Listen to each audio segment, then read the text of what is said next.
Le 16 novembre 1973, une fusée Saturn 1B s'élève au-dessus de son pas de tir à Cap Canaveral. À son bord, Gerald Carr, Edward Gibson et William Pogge, trois rookies comme on surnomme à la NASA les astronautes qui partent vers l'espace pour la première fois. Aucun d'eux ne sait donc vraiment ce qui l'attend là-haut, dans cette station lancée à 28 000 km/h, à laquelle ils doivent s'arrimer pour y séjourner presque 3 mois, un record pour l'époque.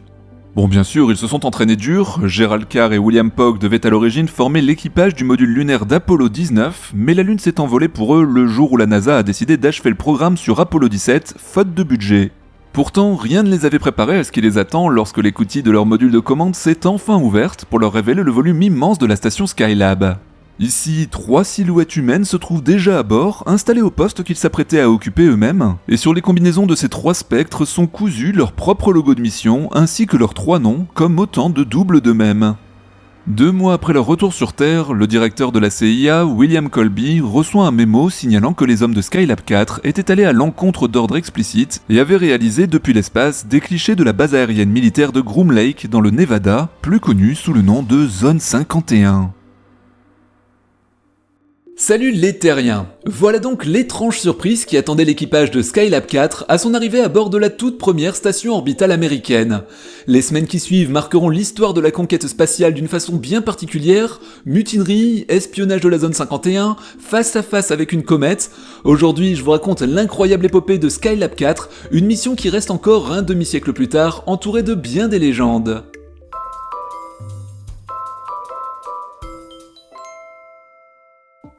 Au milieu des années 60, alors que la NASA se prépare à déposer les premiers astronautes sur la Lune, l'Apollo Application Programme est lancé. C'est une structure chargée d'imaginer la suite à donner à cette fameuse épopée avec le matériel développé pour les missions Apollo. Après tout, le lanceur Saturn V est alors le plus puissant et le plus fiable jamais développé, et les modules de commande et d'alunissage peuvent constituer une base pour de futurs plans plus ambitieux encore. Parmi les propositions qui émergent à ce moment-là, on retrouve des projets plus fous les uns que les autres, dont certains que l'on a déjà évoqués sur cette chaîne, comme l'incroyable ver lunaire ou encore une mission habitée vers Vénus, mais aussi des bases permanentes sur la Lune, ça devrait vous rappeler quelque chose, et divers projets en orbite terrestre. Parmi ces derniers, on trouve d'une part la proposition d'aménager un étage S4B du lanceur Saturn en station spatiale permanente, et de l'autre un projet de télescope solaire orbital construit sur les bases du module lunaire Apollo, l'Apollo Telescope Mount. Les plans de ce dernier prévoyaient de placer en orbite terrestre un LEM, ce même véhicule chargé de déposer Armstrong et ses collègues sur notre satellite dans une version modifiée dont l'étage de descente était remplacé par la structure d'un large télescope entouré de 4 larges panneaux solaires en croix.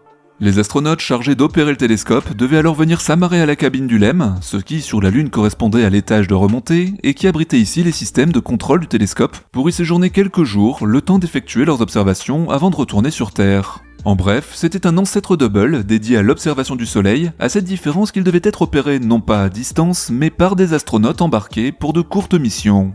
Bon, au final, la quasi-totalité des propositions de l'Apollo Application Programme seront annulées, faute de budget, mais 2 survivront tout de même à la purge, la station spatiale et le télescope réunis en un seul véhicule, Skylab. Skylab représente à lui seul assez bien l'esprit de l'Apollo Application Programme, celui de la réutilisation et du détournement des technologies développées pour Apollo, un véritable Frankenstein de tout ce qui a déjà été construit par le passé. L'immense cabine principale n'est ni plus ni moins qu'un réservoir d'hydrogène du 3e étage de Saturne V, dans lequel des aménagements ont été ajoutés. Le réservoir d'oxygène attenant a lui été converti en volume de stockage, et comme on vient de le voir, le télescope solaire a lui été développé sur la structure d'un module lunaire, et les allées et venues d'équipage doivent être assurées à bord des derniers modules de commande, initialement dédiés aux dernières missions Apollo annulées. Même le SAS pour les sorties extravéhiculaires reprend en partie le dessin de la capsule Gemini, dont on reconnaît la forme de la trappe et le hublot, un esprit de recyclage à bas coût qui permettra au projet de voir le jour malgré un budget d'année en année plus serré pour Apollo et ses suites. Le décollage de la station a lieu le 14 mai 1973 sur la toute dernière Saturne V, 6 mois à peine après la dernière mission lunaire Apollo 17. Les objectifs de Skylab, une fois en orbite, sont principalement de 2 ordres. D'abord scientifique, avec la mise en œuvre du premier télescope spatial de grande dimension qui fournira des données précieuses sur l'activité de notre étoile. Et ensuite pratique, car pour la première fois on envisage des missions de plusieurs semaines, voire plusieurs mois, et le volume disponible permet de se soucier de l'habitabilité de la station. En effet, jusque-là, à bord du minuscule module de commande Apollo, les conditions de vie et en particulier d'hygiène et d'intimité étaient pour ainsi dire réduites au strict minimum. Les 3 astronautes de chaque mission étaient contraints de se partager pendant une dizaine de jours le volume de 2 cabines téléphoniques, manger une nourriture déprimante sous forme de cubes que des volontaires sur Terre avaient qualifié d'intolérable au bout de quelques jours, dormaient dans leur siège face au tableau de bord, et les besoins naturels se faisaient simplement dans l'espace derrière les dossiers, à moins d'1 mètre de distance de leurs collègues, qui profitaient pour ainsi dire gaiement de tous les détails sensoriels associés à cette activité. D'ailleurs, quand l'un d'eux souffrait du mal de l'espace ou était pris de diarrhée, comme le malheureux Frank Borman pendant Apollo 8, eh bien les autres n'avaient guère d'autre choix que de partager l'espace réduit avec tous les résidus qui pouvaient se retrouver à flotter autour d'eux. Charmant, pas vrai ? Dans Skylab, le volume de plus de 350 mètres cubes, à comparer aux 6 seulement de la capsule Apollo, permet enfin à chaque astronaute de profiter d'un espace de vie confortable et d'une petite cabine privative avec son propre sac de couchage, d'un carré en commun pour les repas, d'un volume libre équipé d'une piste circulaire sur laquelle ils peuvent se défouler et réaliser toutes les acrobaties permises par la microgravité, de toilettes dans un volume à part, et même d'un prototype de douche, même si son utilisation ne sera pas aussi simple qu'on aurait pu l'espérer. Les repas sont aussi plus travaillés, leur masse n'étant plus aussi critique que pour un voyage vers la Lune, et la NASA ayant pris conscience de leur importance pour le moral de l'équipage. Les hommes ont aussi à leur disposition des équipements sportifs, dont un vélo pour limiter leur déconditionnement physique, et un hublot leur permet de contempler la Terre pendant leurs quelques moments de repos. En bref, ils disposent de bien meilleures conditions pour des missions de longue durée. En tout, 3 équipages s'envoleront vers la station, et les 2 premiers, étrangement nommés Skylab 2 et 3, auront fort à faire pour la rendre opérationnelle. Et oui, problème de panneaux solaires, de régulation thermique, jamais un véhicule habitable de cette taille et demandant de telles ressources en électricité n'avait été lancé, et les équipages, commandés respectivement par Pete Conrad et Alan Bean, les 2 marcheurs lunaires d'Apollo 12, auront beaucoup de travail pour essuyer les plâtres. Mais en dehors de leurs déconvenues techniques, les équipages de Skylab seront aussi les premiers de l'histoire, et à vrai dire les seuls à ce jour, à profiter d'un volume aussi démesuré pour s'y adonner à toutes les expériences et acrobaties rendues possibles par la microgravité. En 1968, Stanley Kubrick avait mis en scène une piste de jogging circulaire faisant le tour de la cabine du Discovery, le vaisseau géant envoyé autour de Jupiter. Eh bien, à bord de Skylab, un équivalent de 6 mètres de diamètre est installé sur la périphérie de la cabine pour découvrir si l'effet centrifuge est suffisant pour courir en apesanteur. Cela dit, se déplacer debout sur un tel anneau n'est pas si simple car il ne faut pas seulement avancer devant soi, mais aussi pivoter au bon rythme. En bref, le footing en gravité artificielle ne sera pas vraiment au programme. Chacune des 3 missions envoyées à bord bat le record de durée de la précédente, un peu moins d'1 mois pour Skylab 2, presque 2 mois pour Skylab 3, et on y arrive enfin lorsque Skylab 4 s'envole en novembre 1973, c'est pour une mission de 84 jours dans l'espace, de loin la plus longue jamais tentée à l'époque.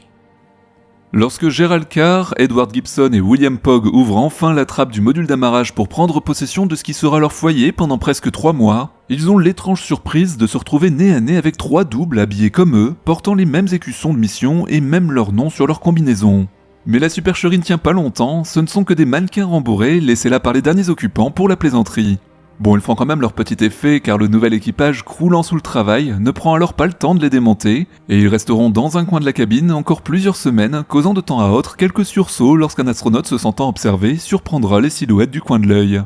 Mais ce pourquoi la mission Skylab 4 est restée célèbre, c'est ce qui a été interprété à l'époque par tous les journaux comme la première grève générale de l'espace, une véritable mutinerie contre le centre de contrôle. Dès les premiers jours, il apparaît en effet que les 3 hommes ne parviennent pas à tenir le rythme de travail de leurs prédécesseurs. Surchargés par les instructions de Houston qui chronomètrent à la minute chacune de leurs activités et interfèrent dans la moindre décision, ils n'ont pas eu droit, contrairement aux équipages précédents, à une période d'acclimatation à la vie en apesanteur à leur arrivée à bord. Au bout de quelques jours, ils ont déjà pris un retard significatif sur leur programme, sont épuisés et en viennent à ce que Ed Gibson appelle leur première erreur. L'une des grandes inquiétudes de la NASA concernant les missions de longue durée, c'était que l'un des hommes tombe malade. Les conséquences auraient pu aller d'un retard possiblement irrattrapable à une interruption pure et simple de la mission, et de fait, les astronautes étaient supposés tenir le centre de contrôle étroitement informé de leur état de santé. Mais lorsque William Pogg commence à souffrir du mal de l'espace, ils préfèrent tout de même passer l'incident sous silence et s'organiser d'eux-mêmes pour gérer la situation. C'était hélas oublier que les conversations à bord étaient enregistrées en permanence et régulièrement envoyées au sol pour être écoutées attentivement.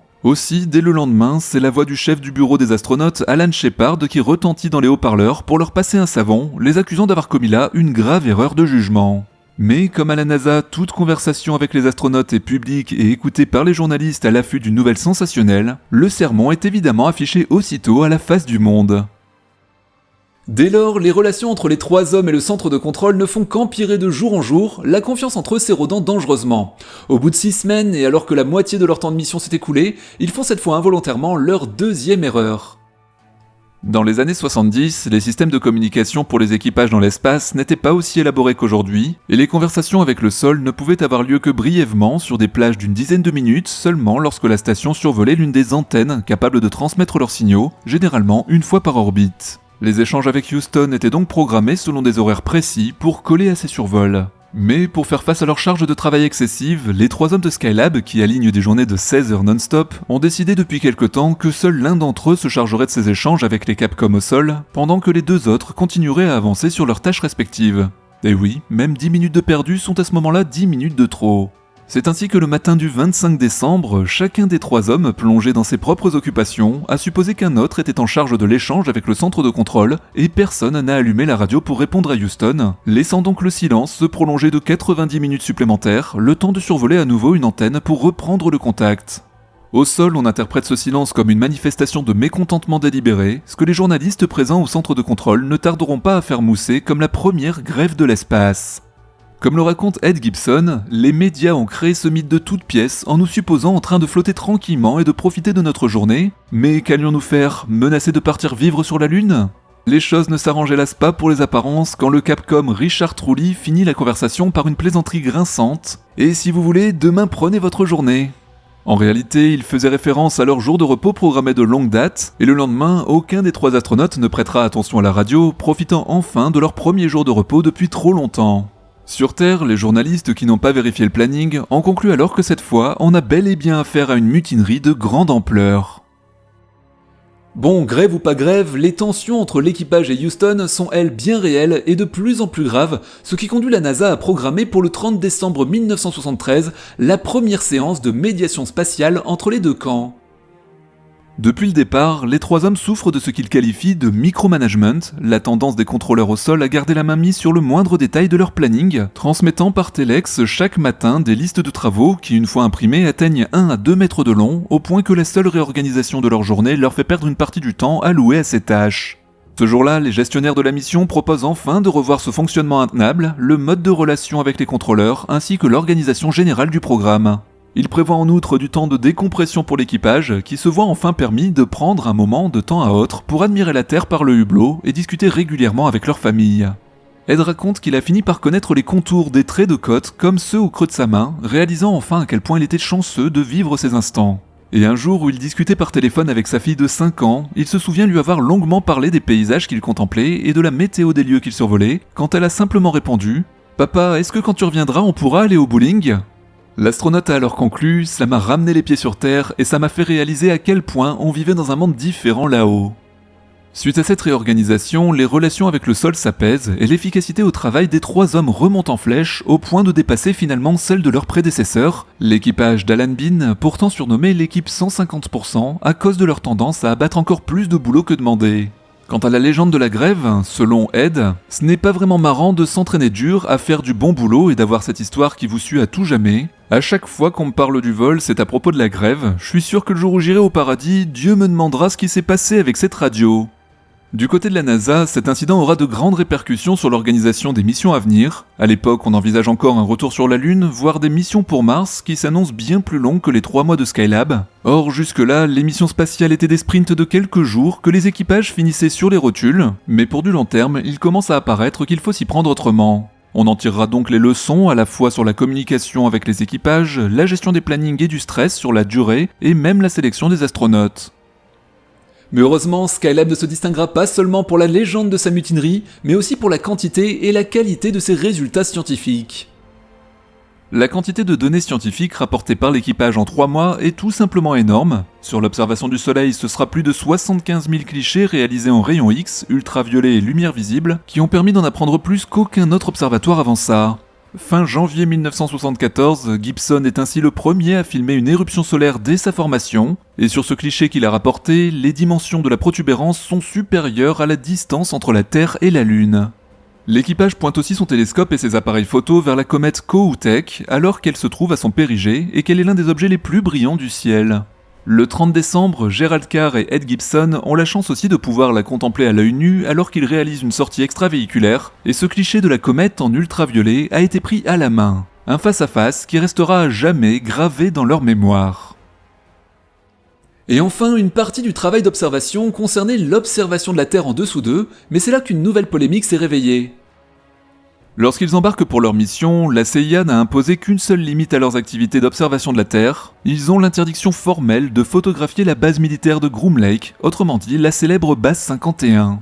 Les raisons de cette interdiction sont assez simples à comprendre et n'ont pas grand chose à voir avec les petits hommes verts. La politique de la NASA vis-à-vis de ces vols habités était simple, tout était rendu public, les conversations aussi bien que les photographies, et qui dit public dit aussi à la disposition du camp soviétique. Or la base de Groom Lake est alors précisément celle qui abrite le développement de quelques-uns des prototypes les plus secrets de l'US Air Force, y compris le U-2 spécialement destiné à espionner l'URSS. Il est aussi probable qu'il s'y soit retrouvé à cette période un certain nombre d'appareils ennemis récupérés d'une façon ou d'une autre. En bref, il aurait été assez maladroit de montrer au monde de jolies images montrant la piste de la base bordée d'avions espions secrets et autres MiG dérobés au camp adverse qui auraient causé au mieux de belles fuites et au pire une grave crise diplomatique. Pourtant, lorsqu'en fin de mission, les photos sont archivées, elles passent le filtre de l'agence de renseignement et il apparaît que malgré l'interdiction explicite, cette image a été prise. Il s'agit de la zone 51 dont on distingue parfaitement la piste de décollage. Sa résolution est assez mauvaise car sur Skylab, le télescope géant regardait le ciel et les images de la Terre étaient prises à la main par des astronautes avec un téléobjectif. Mais elle plonge alors l'administration dans une situation nouvelle. Que faire de cette image ? La CIA réclame qu'elle soit retirée des archives, tandis que la NASA, fidèle à sa politique du tout public, s'y oppose. Finalement, la résolution d'image étant trop faible pour y distinguer quoi que ce soit de compromettant, elle sera conservée sans plus de commentaires, sans que personne n'y prête réellement attention, et oubliée pendant quelques années, jusqu'à ce que la déclassification des activités de la base de Groom Lake fasse connaître l'incident. Alors par lequel des trois astronautes et pour quelle raison cette image a-t-elle été prise malgré une interdiction formelle, acte de rébellion ou inadvertance, le mystère reste encore entier et cette photo de la zone 51 à la réputation sulfureuse conserve son secret, rajoutant une ligne de plus aux étranges légendes de la mission Skylab 4. Après cette mission, plus personne ensuite ne volera à bord de la station géante qui finira par rentrer dans l'atmosphère à proximité de l'Australie en 1979, 5 ans après sa dernière occupation par des humains. Il avait été un temps envisagé d'utiliser la navette spatiale alors en développement pour rehausser son orbite et y déposer de nouveaux équipages, mais le premier vol de l'avion spatial viendra trop tard pour ça. Skylab retombera donc sans aucun contrôle et un rapport de la NASA estimait tout de même à 1 sur 152 les chances qu'un débris heurte un humain et 1 sur 7 seulement que certains tombent sur une ville de plus de 100 000 habitants. Des chiffres qui passeraient clairement assez mal aujourd'hui, et d'ailleurs pour la petite anecdote, la chute de Skylab a provoqué une telle panique en Indonésie que le président du pays a dû faire une allocution télévisée pour rassurer la population. À l'image de leur station, aucun des 3 astronautes de Skylab 4 ne revolera, tous ayant pris leur retraite avant l'arrivée en vol de la navette, et ils sont les derniers à avoir eu la chance de voler librement dans un tel espace en microgravité, les stations suivantes étant un peu plus exiguës. Voilà les terriens, on arrive au bout de cette vidéo un peu plus centrée sur l'histoire, avec un grand H, un domaine que j'aime beaucoup et j'espère vous avoir appris plein de nouvelles choses. En tout cas, les ordres de l'agence spatiale du JDE sont de laisser un pouce en l'air, un commentaire et de vous abonner pour ne rien rater des prochains épisodes, et pas de mutinerie hein. Allez, je vous dis à très vite pour la suite, ciao les terriens.